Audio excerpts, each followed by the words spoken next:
Bienvenue sur l'épisode numéro 6 du podcast qui pose cette unique question aux professionnels de la mode. Qu'est-ce que la mode? Aujourd'hui, nous retrouvons Audrey Richaud, elle est directrice artistique en freelance. Je vous avoue, nous n'avons pas vu le temps passer, mais parti d'un constat simple sur la mode, nous parlons de cet instant où la mode, les modes, deviennent conscientes, lorsqu'elles deviennent un outil. Mais un outil pourquoi? Je vous laisse participer à notre discussion passionnée et passionnante, je l'espère aussi pour vous. Habillés, habilleurs, bonne écoute. Cette grande question. Qu'est-ce que la mode? Qu'est-ce que la mode? Alors, je pense qu'il y a plein de sens différents, mais moi, je vais en identifier quelques-uns pour moi. Pour moi, il y a une histoire de médium, c'est un outil. C'est un outil d'expression, un outil de revendication. Ça peut être un outil d'identification aussi quand même. La mode de manière générale, c'est des modes de vie, des modes de pensée. Il y a cette idée-là, donc là, rapportée aux vêtements et à ce qui l'entoure quand même. Et c'est pour moi un mode de... Ouais, c'est un outil qui est soit revendiqué vraiment et puis conscient, soit il est inconscient parce qu'on est quand même... il y a un petit contrôle de tout ce qu'on voit aujourd'hui. On sait qui fait la mode et comment. Mais au final, il y a aussi cette idée d'identification parce que ça a toujours été ça dans toutes les époques. Il y a un moment donné où ça a servi de cadre pour des classes sociales. Ça a servi de revendication pour les femmes, par exemple, ou pour plein de personnes différentes. Mais il y a des modes qui vont avoir un impact plus fort. Dès qu'elles sont conscientes, justement, elles vont avoir un impact beaucoup plus fort, beaucoup plus... qui va générer des vrais changements et qui sont... Voilà, il y a cette idée d'outils, mais qui sont au final un reflet...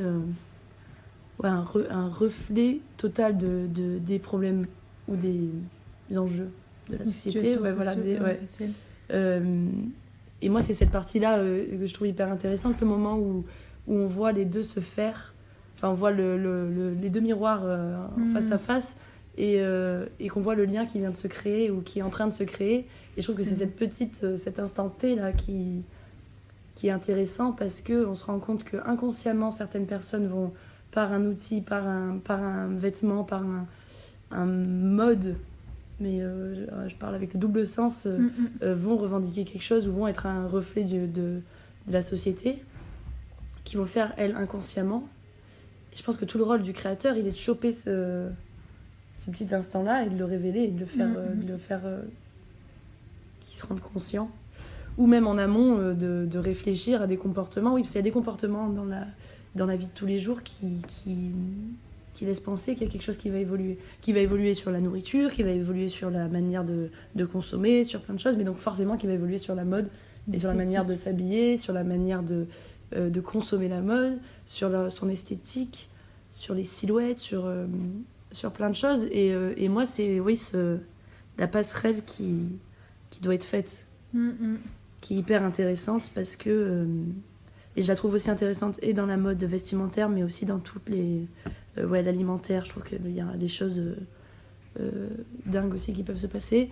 Et dans tout enjeu sociétal va devenir va être un élément déclencheur à toutes nos manières de consommer, dont la mode. Et la mode, c'est peut-être là où il y a l'identification qui revient et du coup qui permet à des groupes de personnes de s'exprimer au travers de la mode, qui vont pouvoir s'identifier, se reconnaître dans un groupe ou au contraire se démarquer. Mais il y a... il est large ce spectre en fait. Il permet vraiment de s'exprimer ou d'exprimer pas un problème, mais un enjeu. Comment dire, une situation, même si c'est un mode de vie, avec des choix de vie. Et non, c'est trop intéressant. Et je me permets d'aller à... Ça me fait penser à cet instant T là, quand le créateur ou la personne prend conscience Pourquoi c'est ça qui te marque? Parce que t'en fais quoi après de cette prise de conscience? Moi, je crois qu'il y a l'avant-garde, le côté avant-gardiste là-dedans qui me fait de sentir en fait le prémisse d'un truc qui est encore avant que ça devienne mainstream, quoi. On sent d'un coup qu'il y a une avant-garde, ça peut passer par des artistes, mais même par des personnes lambda, juste des comportements qui... Ouais, moi, c'est la vision un peu détachée du truc. On regarde ça de notre œil et on se dit, waouh, est-ce qu'il n'y a pas quelque chose qui va se passer? En fait, c'est l'anticipation, il y a un truc un peu de lire l'avenir, quoi, qui est intéressant. Et je me rappelle en études, là, c'était un prof de marketing, parce que j'ai fait une année en marketing et communication de la mode. Et dans la classe, il nous avait demandé, donc c'était il y a quelques années, il nous avait dit pour vous quel va être le mot de l'année. Alors je crois que c'était l'année 2014 ou je sais plus, mais je me rappelle plus. Ouais, je pense que c'était 2014. Quel va être le mot qui va marquer l'année 2014 en termes de marketing et donc de communication, de mode. Et donc on avait tous répondu des mots qui pour nous étaient, en tout cas à notre instant, c'était les mots qui claquaient, quoi, qu'on entendait partout, des expressions ou des choses, je sais plus, on avait sorti le swag ou des choses comme ça. Et maintenant ça paraît un peu même très désuète. Mais, et lui il nous avait dit, nous dans les prévisions marketing, le mot de 2014 c'est le selfie. Et tous, alors qu'on était quand même la vingtaine, hein, à se dire, on lui avait tous dit, mais le selfie, c'est-à-dire, il nous avait dit le fait de se prendre en photo, voilà, ce rapport au selfie, à la prise de photos de soi, quoi. Et on lui avait tous dit, mais ça, c'était les années 90, quoi. C'est les duckface des années 90, on le faisait entre copains, mais ça, le selfie, ça, c'est pas... Enfin, tous, on avait été un peu là à dire, non, mais il plane total avec son selfie. 90-2000. Ouais, voilà, ouais, c'était ça. On se disait, mais attends, ça a rien de... Pas ça a rien de novateur, mais presque c'est old school ton histoire, quoi. Et après, il y a eu le selfie des Oscars, je crois, qui a déclenché tout ce truc-là. Après, dans les pubs, effectivement, on voyait que des gens se prendre en photo. Et je me rappelle de cette année 2014, je me dis, mais oulala, mais il y en a de partout, quoi. Et d'un coup, c'était devenu, parce qu'il y a eu un vrai mouvement sur cette idée du selfie, une mode, et qui a déclenché plein de choses de manière créative, quoi, en fait. Ça a découlé de plein de choses. Et je m'étais dit, punaise, mais il l'a su, à quel moment il l'a su, quoi. Comment il a fait pour le savoir? Comment il a réussi à nous le dire, alors que même nous qui étions... Pour moi, on était pas ceux qui faisaient la mode, mais on était ceux qui étaient le plus proches, quoi. Parce que bon, peut-être il y avait l'idée, on se dit, il y a un côté un peu vieillot, machin, donc je sais pas, peut-être que... Mais je me suis dit, comment nous, on est les personnes qui sont le plus au courant de plein de choses, et enfin, dans ma tête, hein, je pensais ça. Comment j'ai pas vu, on n'a pas vu ce truc venir, et on l'a pas du tout compris, quoi, au moment où on l'a dit. Alors que, 6 mois plus tard, on s'est tous dit, ah bah ouais, tellement. Il avait raison. Et moi, c'est ce truc-là où je me dis, c'est pas pour avoir raison, mais c'est pour avoir cette anticipation et cette avant-garde. Et je me dis que, appliqué au marketing, c'est hyper intéressant, mais alors appliqué à la mode, c'est d'autant plus intéressant, quoi. Et c'est d'autant plus intéressant. Et même maintenant, chez des créateurs, parce que moi, je me place vraiment sur je regarde plus les choses que je ne crée, on va dire... moi, parce que j'ai pas ma marque, j'aime accompagner, j'aime voir les choses, mais d'un point de vue vraiment extérieur plutôt qu'intérieur. Et je me dis, il y a des fois où je vais voir des trucs, je me dis, ah là là, ça me plaît, il y a un truc qui me touche ou qui se passe. Et derrière, je vois ma vision, je revois des choses qui s'y rapportent, sur des associations de couleurs, je dis sur plein de choses, sur des looks, des matières, des choses qui ressortent. Et je vais le voir plusieurs fois, et donc je me dis, il y a un truc à faire, il y a quelque chose à trouver, et il y a cette idée d'avant-garde. À faire émerger, pour le cultiver. Et en fait, c'est vraiment d'être toujours un tout petit peu avant, mais de pouvoir assister à ça, et de pas être passive, de se dire, ok, il y a cette mode-là, tout le monde est au courant. Moi, je préfère me voir quand ce moment où tout le monde va être au courant, quoi. Et quand ça éclot, en fait. Ouais, quand ça éclot, il y a l'idée j'ai pas envie d'être surprise, moi j'ai envie que les gens soient surpris et que je puisse voir ça, parce que je trouve ça intéressant, la manière dont les gens se l'approprient ensuite. Mais il y a cette idée d'avant-garde, et je trouve que dans la mode, c'est au-delà du beau, de l'esthétique ou quoi, c'est l'avant-garde qui fait sens, quoi. Ouais. Et du coup, ouais, bah, ça me fait penser à deux choses. Ça m'a fait penser direct aussi à la couleur de l'année, la couleur Pantone. C'est... Par exemple, l'année dernière, c'était le corail. Le corail, ouais. Et cette année, c'est le bleu... J'ai plus son nom. J'ai plus non plus son nom, mais... et des fois, on se dit, pourquoi et ils expliquent qu'en quelques mots, ils saisissent en fait une tendance qui va en fait s'affirmer, s'exprimer et se cultiver. Et justement, c'est Pantone, c'est des bureaux de style en fait, qui font ça. C'est des gens en fait, à l'écoute et qui vont venir créer des associations. Et non, c'est super intéressant. Bref, ça m'a fait penser à ça. Et puis après, du coup, on voit direct le lien avec ta fonction en tant que DA. Oui. C'est exactement là où j'aime me placer, quoi. Parce que j'aime créer, j'adore décider quand même. Enfin, j'aime la matière, j'aime tout ça, mais presque je pourrais ne rien finir. Et même c'est un peu mon cas, et c'est peut-être pour ça aussi à un moment donné où je me suis dit il faut que tu te remettes en question, que tu assumes le fait j'ai pas envie de finir, parce qu'en fait moi quand je vais étudier, donc je vais rencontrer une personne qui veut créer sa marque ou quoi, je vais essayer de savoir pourquoi elle veut le faire, quelles sont ses aspirations et ses objectifs, mais même objectifs sensibles, quoi. Et j'aime en fait me dire ok, cette personne-là, elle fait partie d'un groupe de personnes qui a cette vision maintenant. Mine de rien, je pense qu'il y a des groupes de pensée, enfin, il y a de l'unique, enfin, on est chacun un peu unique, mais on fait partie d'un tout à un moment donné. Et j'aime bien la rapporter à ce groupe-là et me dire, ok, ce groupe-là, il veut quoi ? Il veut s'adresser à qui ? Et étudier son comportement, étudier ce qu'elle veut dire, et en faire sortir de la matière, de la couleur, parce que du coup, ma fonction, elle est surtout dans je dessine quand même des collections, mais de base, tout part d'un branding book avec les valeurs qui vont être transmises, avec les grands piliers de la marque et comment on va les transmettre. Du coup, maintenant, le rapporter aux vêtements et à l'esthétique de la ligne sur des nouvelles techniques, sur des nouvelles couleurs ou des nouvelles associations de couleurs. Pourquoi on va être sur des coloris beaucoup plus doux, pourquoi il faut peut-être aller sur des choses un peu moins attendues, etc. Et après, je suis contente de savoir que ce truc-là, c'est pas ma marque, en fait. Il y a un moment donné où je me dis, je suis contente de le refiler et que la personne crée son univers, parce que moi, au bout d'un moment, quand je l'ai sorti, le truc, on l'a sorti ensemble, mais on s'est exprimé à ce moment-là, et après moi j'ai envie de m'exprimer sur un autre sujet. Tu leur donnes en fait leur boîte à outils, quoi. C'est ça, je leur donne ce que je leur dis, c'est la Bible. Vous avez une Bible de votre marque maintenant, et après elle va évoluer. De toute façon, il faut qu'elle évolue, il faut revenir dessus de temps en temps. Mais c'est et c'est ce que je leur dis dès qu'il y a un doute sur un produit, même sur des outils de communication ou sur des prix, sur un placement, produit, marché, faut revenir à cette Bible, entre guillemets, et regarder est-ce que je suis dans mes valeurs, est-ce que je colle à ce que je veux dire.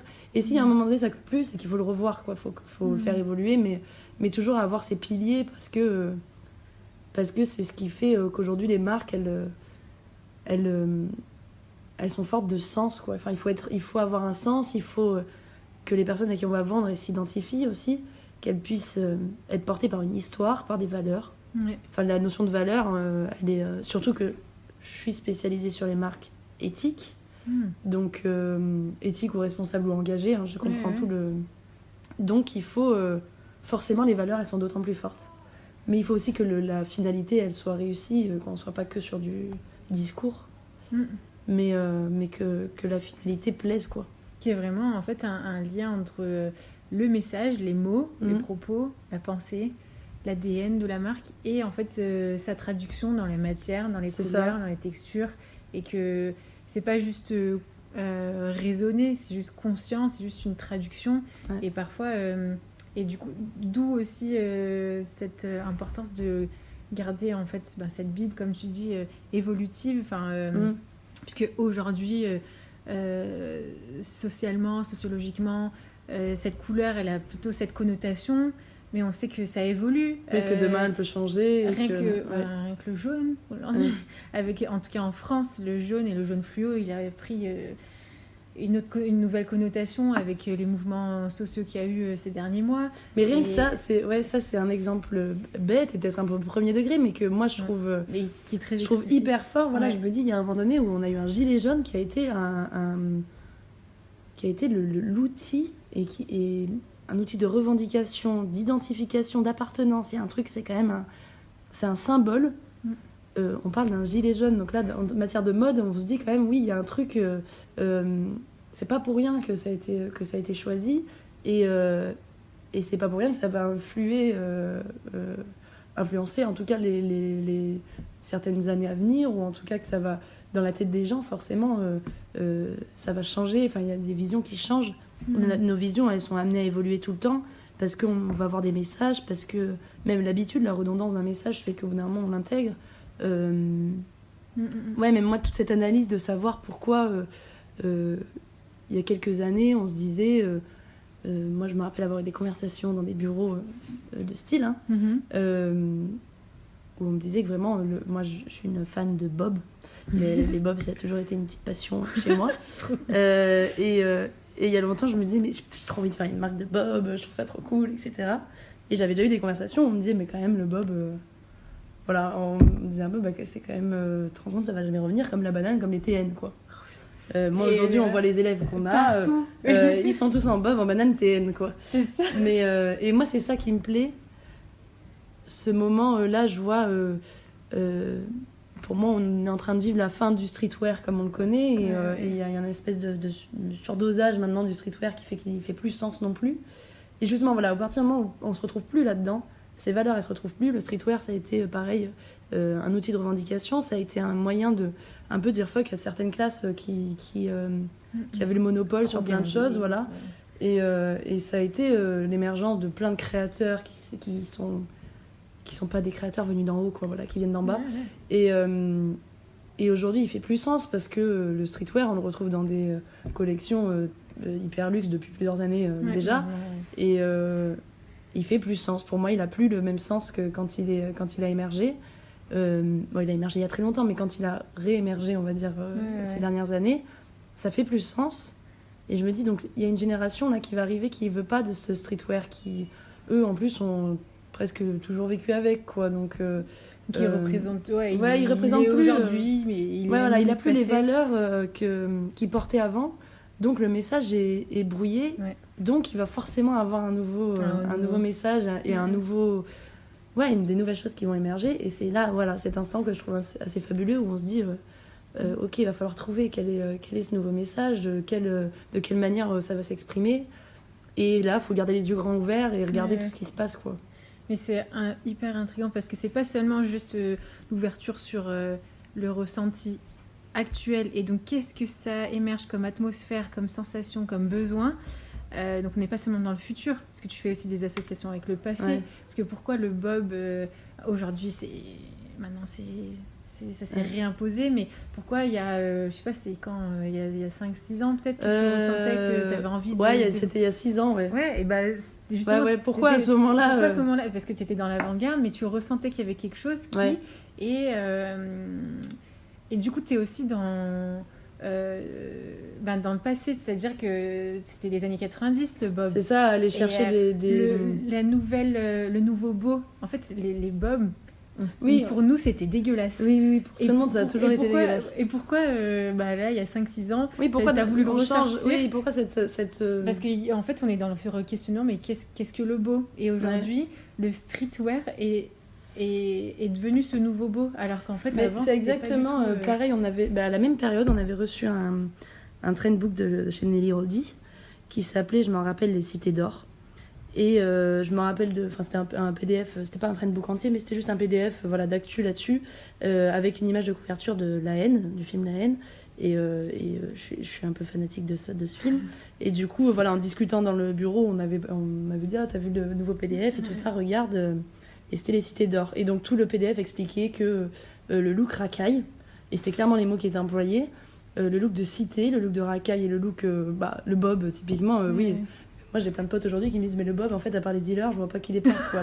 Mais effectivement c'est vrai que tu vas dans des festivals à part le gars qui vend de la drogue c'est lui tu le reconnais à ça quoi. Mais moi j'ai une ado qui a 14 ans dans un des cours que je donne, l'initiation de stylisme, elle a le bob, les chaînes. Oui voilà, c'est un look les cités d'or quoi, et on se disait c'est fou parce que nous ça évoquait tout ce qu'il y avait pour nous de pas joli dans la mode quoi. Ouais. Vraiment on se disait c'est le look waouh, le survêt ouais voilà le look avec le survêt et les chaussettes, enfin le survêt qui rentre dans les chaussettes et tout ça, on se disait bah quand même c'est chaud. Et bon bah finalement il y a un moment donné on est même arrivé au-dessus de ça aux claquettes chaussettes quoi. Donc c'est que on n'est jamais assez loin quoi. On va toujours aller plus loin. Il représente quelque chose d'autre, il exprime quelque chose d'autre. Oui, il a changé, sa valeur a changé dans sa valeur, dans sa définition. Et ça me fait penser aussi, enfin l'exemple aussi que je donne des fois pour expliquer les tendances et tout ça, c'est j'aime bien questionner sur l'oversize. Pourquoi l'oversize avant c'était plutôt architectural, c'était dans la haute couture qu'il y avait de l'oversize et petit à petit ça s'est mis dans le prêt-à-porter. Pourquoi ça s'est popularisé et on a eu besoin en tant que population de porter de l'oversize. Et je demande souvent aux gens dans quelle année c'était.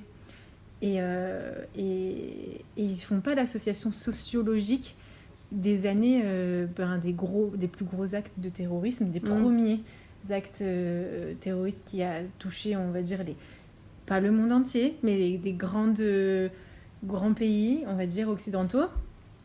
Et du coup, il y a une peur, une insécurité qui s'est ressentie et on a eu besoin de se sentir dans un cocon. Et quand j'explique ça, ils me disent « Ah ouais, c'est super !» Et c'est hyper intéressant. C'est super intéressant de se dire on est dans le... Ouais, il y a un effet miroir. Ouais, voilà, entre le passé, le futur et la sensation dont on a besoin et qu'on va exprimer, et qu'on va matérialiser dans nos vêtements. Mais c'est vrai que même sur la mode éthique, il y a quelques années, elle avait une connotation ethnique, justement. Ouais. Parce que peut-être la mode éthique faisait plus référence à des savoir-faire, l'artisanat, qu'on associe un petit peu à l'ethnique, qu'on n'associait pas à la mode occidentale, puisque c'était vraiment prêt-à-porter, industriel, voilà. Vu qu'on le rapportait à vraiment en contraste, on le mettait avec les savoir-faire un peu l'artisanat. Elle s'est collée à cette mode ethnique, et aujourd'hui elle s'en décolle, parce que justement on arrive sur... aujourd'hui on veut plus rien de nocif, on veut plus rien, on enlève... on veut retirer, on veut que la chose soit la transparence. La transparence de comment c'est produit, quel type de matière, etc. Et finalement, ce vœu de transparence, ce besoin de transparence à travers qu'on demande aux entreprises, il se ressent sur les matières qui vont... on est plus sur du minimalisme dans la mode éthique, on a du minimalisme, on a plus de matière, des coloris, forcément on est sur des coloris hyper naturels, alors que quand on faisait référence à la mode ethnique, on était sur quelque chose de bien plus coloré. Là on arrive, les coloris les coloris qui vont être l'essence même de la matière brute, du végétal. C'est ça, et là on arrive... on y est déjà depuis longtemps, mais cette mode elle a changé, et pareil, c'est les mêmes valeurs, mais elles ont évolué avec les besoins que les gens ont eus. On a besoin de retrouver l'essentiel, de retrouver les racines. Moi, il y a cette idée de racines que je trouve intéressante pour la source. Voilà. Ce retour aux sources, comment il se fait ? Il se fait justement par on veut de la matière brute, on veut des coloris naturels. Et c'est typique de la mode éthique, parce qu'elle répond à ce besoin-là. Parce qu'après, il y a d'autres modes qui vont être bien plus colorés, mais qui répondent à un autre besoin.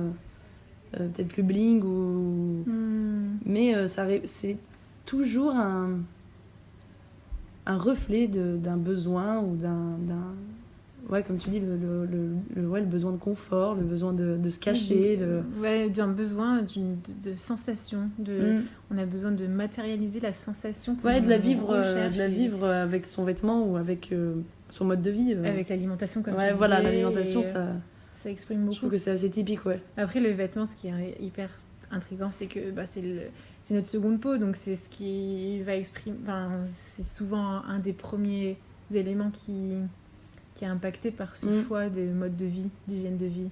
Oui, c'est vrai que c'est le plus visible en tout cas, ou le premier.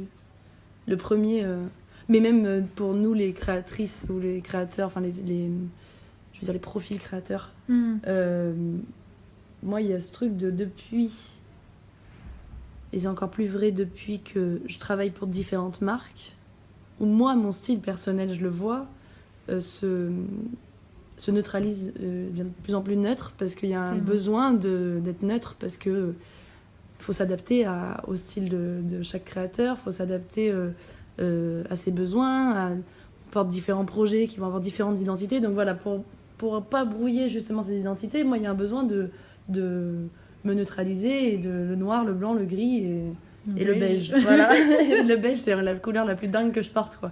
Donc, je te comprends trop. Il y a ce truc de j'ai besoin qu'il n'y ait rien rien qui puisse me brouiller. Parce qu'en plus, à s'intéresser à tous ces styles et à toutes ces identités différentes, elles me plaisent toutes. Forcément, parce qu'elles sont hyper intéressantes. Donc quand je dis voilà, elles me plaisent, c'est pas forcément, enfin, y a pas j'ai aucune notion de beau et de pas beau en fait. J'arriverai pas à dire quelque chose qui est beau ou pas. Il y a des choses intéressantes et des choses moins intéressantes. Mais elles m'intéressent toutes. Et je me dis, si je les portais, je passerais d'un style à l'autre tous les jours et ça ferait plus sens. Il y aurait plus aucun sens à mon style à moi parce que tout me plaît, oui, tout me plaît, parce que tout est intéressant, mais donc moi, je suis arrivée à la finalité de me dire, au final, mon style, c'est le style le plus basique, vraiment normcore. En hiver encore, je suis pull, pantalon gris et pull en maille blanc, noir, beige, voilà, d'un gris. Et l'été, c'est un jean et un t-shirt, quoi. Et le jean t-shirt, c'est typique de ma garde-robe, quoi. Mais vraiment, il y a cette idée de pas... d'être neutre. Ouais, pour pouvoir accueillir et écouter tous les styles. Ouais, toutes les esthétiques, pour entendre tous ces modes de vie, toutes ces tendances, C'est ça.